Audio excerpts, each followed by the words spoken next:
एक राष्ट्रीय स्वयंसेवक संघ का विचारधारात्मक एजेंडा है, उनका कार्यक्रम है, वो उसको लागू कर रहे हैं। नहीं, चुनाव के लिए ही हो रहा है जो बाकी जगहों पे हो रहा है, ख़ास तौर से जो मथुरा में किया गया या पूरा जो एक नाटक किया गया, एक जो भी है वो उनको हिंदू बनाने का। ये देखिए, भगवाकरण करने से कोई चीज़ें बदल नहीं सकती। और ये जो है हम ये कहना चाहते हैं कि मतलब सरकार क्या करना चाहती है। इस सरकार को सिर्फ और सिर्फ इलेक्शन से मतलब है, कैसे जीता जाए। और उनको ये पता है कि ये मियाँ को ठीक करना है, और मियाँ को ठीक करने के लिए ये सब कुछ होता है। ये 3 महीने बाकी हैं, इस 3 महीने में आगे क्या होगा कुछ नहीं पता। नहीं हो रही है। मैं कहना चाहूँगा, सियासत पहले भी लोगों ने करी है, लेकिन नमाज बंद करा के, सजदे से रोक करके, मस्जिद को छीन करके, मस्जिद को तोड़ करके सियासत करना। बनारस में जैसे प्रधानमंत्री आने वाले थे, उसके पहले मस्जिद का भगवाकरण कर दिया जाता है, फिर उसको वह तो बहुत साफ जाहिर है ना कि यह क्यों किया जा रहा है। यह एक राष्ट्रीय स्वयंसेवक संघ का विचारधारात्मक एजेंडा है, उनका कार्यक्रम है, वो उसको लागू कर रहे हैं। यह हम पर है कि हम उसका मुकाबला कैसे करते हैं। इस देश की पुलिस और प्रशासन पर है कि वो संविधान की रक्षा कर पाता है कि नहीं। देखिए, भगवाकरण करने से कोई चीज़ें बदल नहीं सकती। और ये जो है हम ये कहना चाहते हैं कि मतलब सरकार क्या करना चाहती है। इससे तो एक माहौल ख़राब ही होगा। तो आप मस्जिद को भगवाकरण कर रहे हैं, असल में जो चीज़ें हैं उसकी तरफ ध्यान क्यों नहीं दे रहे। हम ये कह रहे हैं, ये मंदिर और मस्जिद की ज़रूरत कहाँ पड़ रही है। आप हॉस्पिटल खोलिए, आप स्कूल खोलिए, आप लोगों को रोज़गार देने के लिए इंडस्ट्री खोलिए। ज़रूरत तो इस बात की आज लोगों को। इस सरकार को सिर्फ और सिर्फ इलेक्शन से मतलब है, कैसे जीता जाए। और उनको ये पता है कि ये मियाँ को ठीक करना है, और मियाँ को ठीक करने के लिए ये सब कुछ होता है। ये 3 महीने बाकी हैं, इस 3 महीने में आगे क्या होगा कुछ नहीं पता है। लेकिन इस प्रोसेस में हम अपने हिंदुस्तान के तस्वुर को खो रहे हैं, हिंदुस्तान के कॉन्स्टिट्यूशन को तबाह कर रहे हैं, और हिंदुस्तान को मिलिटेंट मुल्क बनाने जा रहे हैं। ये बहुत डेंजरस साइन है। इसलिए मैं समझता हूँ कि ये नमाज का तो एक बहाना बन गया है, लेकिन ये एक मिलिटेंट स्टेट बनाना चाहते हैं। और उसी में इन्होंने अपने लोग छोड़ दिए हैं कि कहीं मथुरा का इशू लाएंगे, कहीं इसका इशू लाएंगे, कहीं मज़ार तोड़ देंगे, कहीं मस्जिद तोड़ देंगे। ये सिर्फ इसलिए करते हैं कि किसी सूरत से एक माहौल हिंदू मुसलमान का हो, रोज़ी रोटी पे बात नहीं हो, किसानों की बात नहीं हो, महंगाई की बात नहीं हो। उनका मकसद ये है कि बस ये जो अफीम की गोली है ये खिलाओ और मुल्क लूटे जाओ। अब मुल्क के माने क्या हैं? मुल्क के माने हैं हम दो, हमारे दो सरकार में बैठे हैं, 2 मार्केट में बैठे हैं। एक खरीद रहा है, दूसरा बेच रहा है। एक अभी वाकया सामने आया है कि बनारस में एक मस्जिद को भगवाकरण कर दिया गया, रंगाई कर दी गई। बनारस में जाने वाले हैं मोदी जी, क्या करते हैं ये जब प्रधानमंत्री का दौरा हो रहा है, इधर मथुरा की तैयारी चल रही है। देखिए, सियासत आज ही नहीं हो रही है। मैं कहना चाहूँगा, सियासत पहले भी लोगों ने करी है, लेकिन नमाज बंद करा के, सजदे से रोक करके, मस्जिद को छीन करके, मस्जिद को तोड़ करके सियासत करना इंतहाई दर्जे की कमज़रफ़ी और कम अक़ली की बात है। ऐसा नहीं होना चाहिए। और ऐसा भी नहीं है कि मोदी जी जो आज कुर्सी पर बैठे हुए हैं खाली हिंदू वोटों से बैठे हुए हैं। वो हर किसी के साथ से, जैसा कि वो कहते हैं सबका साथ सबका विकास, तो उसमें सब में हम भी तो हैं। खाली एक तबका नहीं आता, तो ये ना भूलें। तो इस वजह से ज़रूरत है इस बात की कि ऐसी हरकत नहीं होनी चाहिए जो बनारस में हो रही है, और जो मथुरा की खबरें आ रही हैं ईदगाह के ताल्लुक़ से, वहाँ भी नहीं होना चाहिए। और हमारे गुड़गांव का मसला, हमारे पास लोग सऊदी से फ़ोन कर रहे हैं, यूके से फ़ोन कर रहे हैं, साउथ अफ्रीका से फ़ोन कर रहे हैं। क्या मोदी जी के पास एक भी कॉल नहीं आई कि वो एक ज़बान हिलाते और बोलते? हमने उनको ज़िम्मेदार बना करके कुर्सी पर बैठाया है, क्या उनका फ़र्ज़ नहीं बनता कि वो मालूम करें मुख्यमंत्री से क्या चल रहा है तुम्हारे इलाके के अंदर, और क्यों उन गुंडों के ख़िलाफ़ एक्शन नहीं लिया जा रहा जो आकर के भड़काऊ बयान देते हैं, गोली मारो का नारा लगाते हैं? उनको क्यों अरेस्ट नहीं किया गया? क्या आप लोगों की प्लानिंग है इसको लेकर के मुद्दा आगे बढ़े? देखें, हम समाजी तौर पर और सरकारी तौर पर दोनों तरह लड़ाई लड़ेंगे। फ़िलहाल कल जुमेरात है, परसों हमें नमाज अदा करनी है। कल हम प्रशासन से मुलाकात करेंगे, सीपी साहब से भी, डीसी साहब से भी, और हम कोर्ट में भी जा रहे हैं कि हमें हमें मस्जिद के लिए जगह दी जाए और जिन लोगों ने ये माहौल ख़राब किया है उनके खिलाफ एक्शन लिया जाए। देखें, गुड़गांव के अंदर जो ये नारेबाजी हो रही है, हिंदू संगठन के ज़रिए मुसलमानों के जज्बात के साथ खिलवाड़ हो रहा है, वो पूरा दुनिया देख रहा है और पूरे दुनिया के अंदर एक तमाशा सा हो रहा है। और मुझे बहुत अफसोस ये होता है कि हमारे मुल्क भारत की बदनामी हो रही है। जजीरा न्यूज़ उसको दिखा रहा है और जर्मन का न्यूज़ उसको दिखा रहा है, यूके का न्यूज़ उसको दिखा रहा है।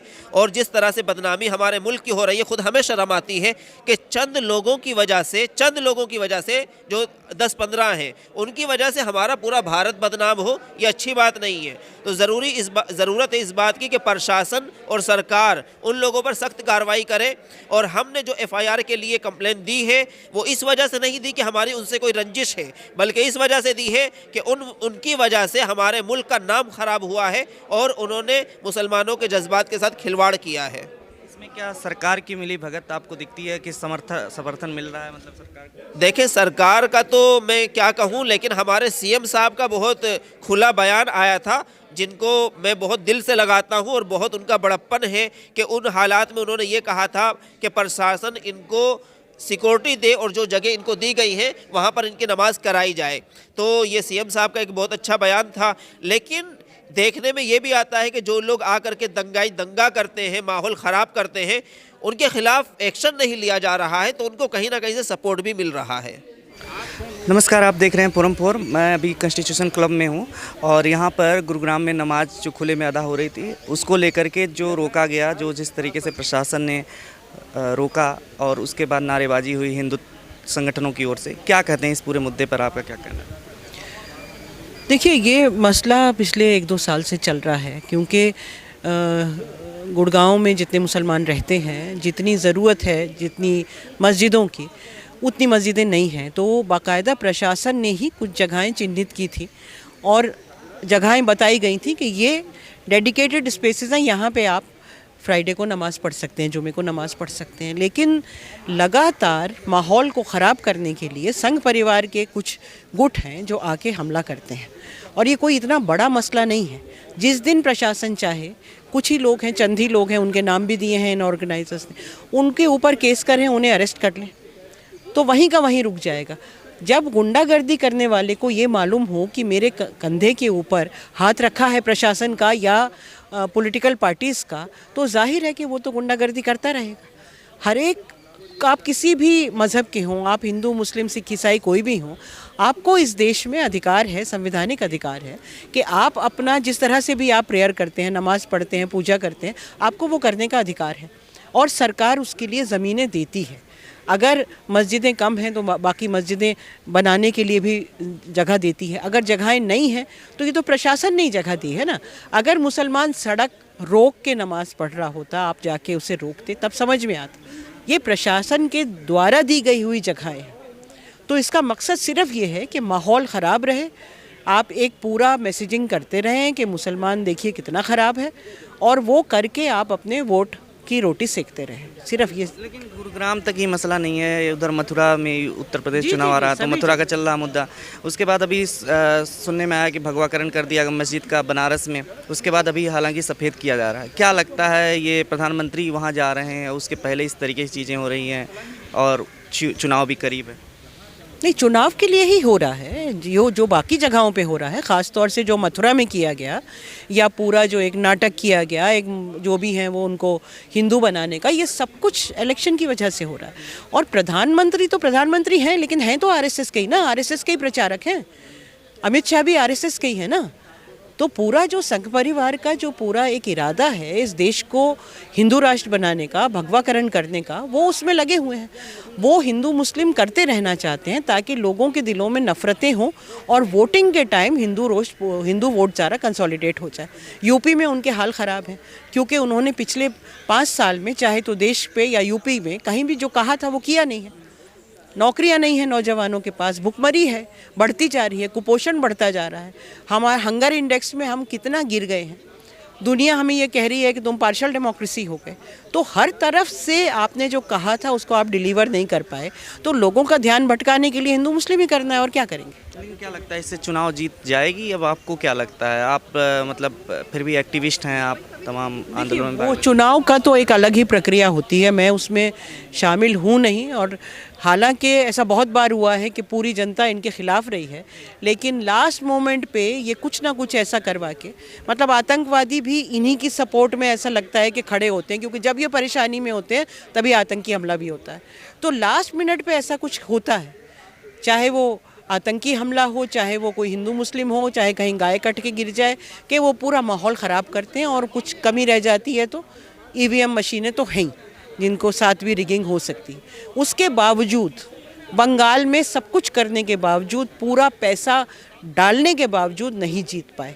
अब ये तो यूपी के जो लीडर हैं जो लड़ रहे हैं और यूपी की जो जनता है उसके ऊपर डिपेंड करता है। यूपी में लोगों ने देखा है, लाशें देखी हैं बहती हुई, लाशों को दफनाने की जगह नहीं थी, लोगों को जलाने के लिए लकड़ी नहीं थी। उस सब के बावजूद भी अगर इनको वोट दे दें तो क्या कह सकते हैं। तो मसला मतलब ये यूपी चुनाव हो या कोई भी जो हिंदू मुस्लिम जो बन रहा है, क्या बन पाएगा, बनाने में सफल हो पाएगी बीजेपी? आपको लगता है बीजेपी बनाने में सफल होगी? अभी तक जो सुनने में आ रहा है कि नहीं हो पा रही है सफल, हो पाएगी या नहीं उसके बारे में मैं नहीं कह सकती। उम्मीद कर सकती हूँ कि ना हो पाए सफल। आप लोग क्या करेंगे अब आगे? आप लोगों का क्या होगा, जैसे नमाज को लेकर के या फिर और भी जो मसले हैं उसको लेकर के? देखिए, मैं तो यहाँ सॉलिडारिटी के लिए आई थी, बोलने के लिए आई थी। और मेरा ये मानना है कि मामला सिर्फ गुड़गांव का नहीं है। गुड़गांव में तो मैंने तो यही कहा कि मुबारकबाद देती हूँ कि आप लड़ तो पा रहे हैं। ऐसी बहुत सारी जगहें हैं जहाँ लोग लड़ भी नहीं पा रहे, जहाँ लगातार हमले हो रहे हैं और लोग लड़ भी नहीं पा रहे। आपके साथी कितने हैं जर्नलिस्ट जिनके ऊपर हमले हो रहे हैं, जो मारे जा रहे हैं। हमको तो, हम जहाँ भी हैं और जिस जगह भी हैं वहाँ पे जो कुछ गलत हो रहा है उसके ख़िलाफ़ आवाज़ उठाते रहना है निडरता से। एक यही तरीका है। मतलब एक इंसान या एक संस्था या एक परिवार हर जगह नहीं हो सकता, लेकिन वो जहाँ भी है वहाँ जो गलत है उसके खिलाफ आवाज़ उठाता रहे। मैं तो उतना ही कह सकती हूँ। खबरों में बने रहने के लिए फोरम 4 को सब्सक्राइब करें और नोटिफिकेशन पाने के लिए बेल आइकन दबाएं।